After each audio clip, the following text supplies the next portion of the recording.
So here's the thing. I've been working on an engine for as long as I can remember. I started out with Java, and now it's in C++. Started with Windows, and now I'm on Linux. Though the engine is cross-platform, the latest thing I've added right now, as you can see, is Lua support. I've added Lua because it was easy to implement. It worked, and it's even an easy language to use, so hey. I've added scripting to make it easier to iterate and change things on the game side of the game engine. So this works out very well, actually. It works out really well because I don't need to recompile every time I change a little detail. So I'll show you real quick what I've done with just Lua. This here is a small scene with some health bar sprites, 2 shopkeepers, and a player. The player can move around. The shadow is just the same sprite as the player, just without the color and with 25% opacity. You can move around. There's input detection, everything you would need for a game.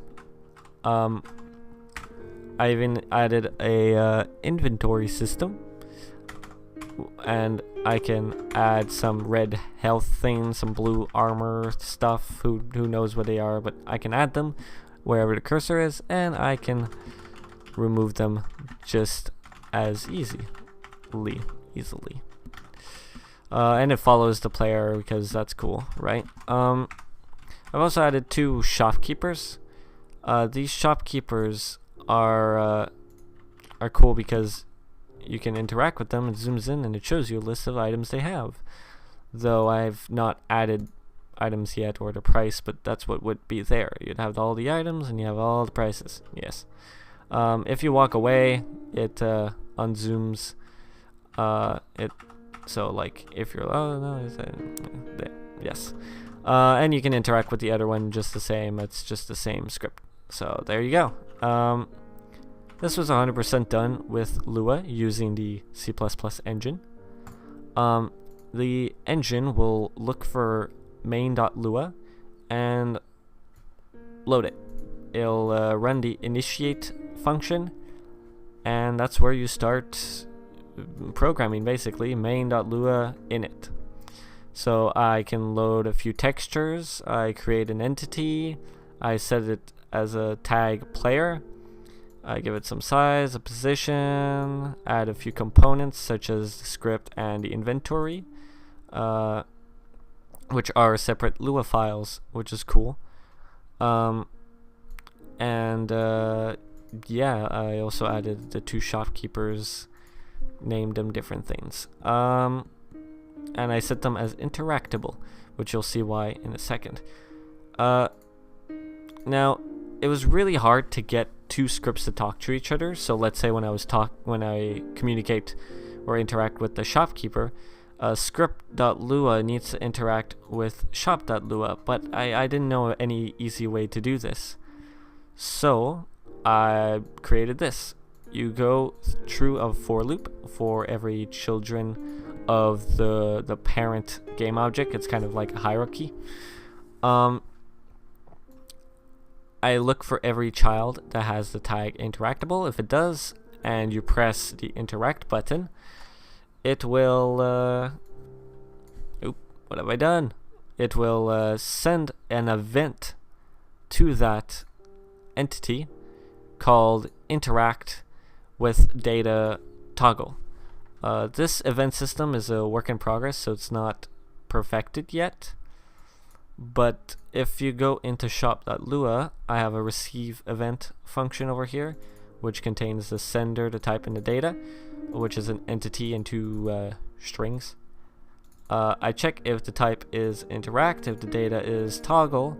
If so, I check if the sender is colliding with the shopkeeper, which is like close enough to what you would want to interact with him.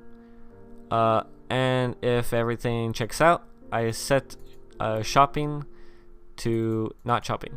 So, you know, if you are shopping with him, you can undo it. If you are not shopping with him, you can shop with him. And I set the shopper as the sender to do further interactions later. Yes. Yeah, that's basically it.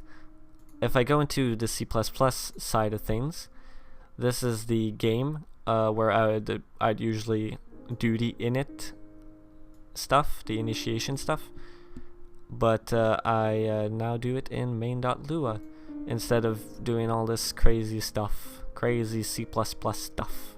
Yes.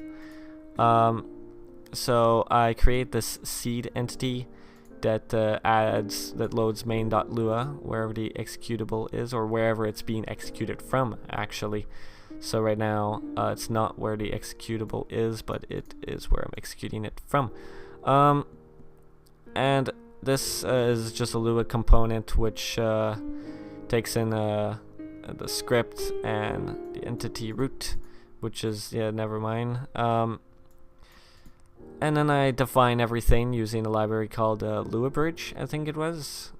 Yeah, LuaBridge, which is a simple library to implement C++ and Lua cross communication. Very, very useful. So, you know, I define things like what a vector 2 is, what a vector 3, 4 is, what a transform is. You know, just a bunch of different classes that I thought you would want to use in Lua. All the functions I think you'd want to use in Lua. These are some custom functions that are weird, but they allow you to do things such as send the event because I'm lazy, but it works. So there you go. You know, create entity. It's like that because this I wanted to get a pointer to entity and not necessarily just an entity object. So this was the only way I found to do it. So yeah. But besides this, I just do what I usually did. You know, when init is called, I just run init to Lua. If update's being called, I do update to Lua, and I send the delta value, rendering, input, everything. And besides that, it's just the same game engine. I just wrapped it with Lua, and I'm happy because it's really fast to change things. So if I don't like the player size, I can change it, and without even recompiling, I can just run the application again, and now he's bigger. No questions asked. But I liked him this way he was before. I can change it, save it. Oh, look at this, normal sized again. Really cool. Really cool. It is a 2D, 3D engine, which is why there's a Z here. But I have no 3D model support, nor do I have a perspective camera. So it's 2D for now. But with the possibility of adding 3D to it in the future. So that's cool. Without further ado, that's what I worked on. I hope it's good. It's serving me good, but I'm pretty sure my implementation isn't quite as perfected as I would want it to be. So if anybody can tell me what I've done wrong, please do. I hope you guys have a great day, and I'll see you in whatever video I make next. Have a good day.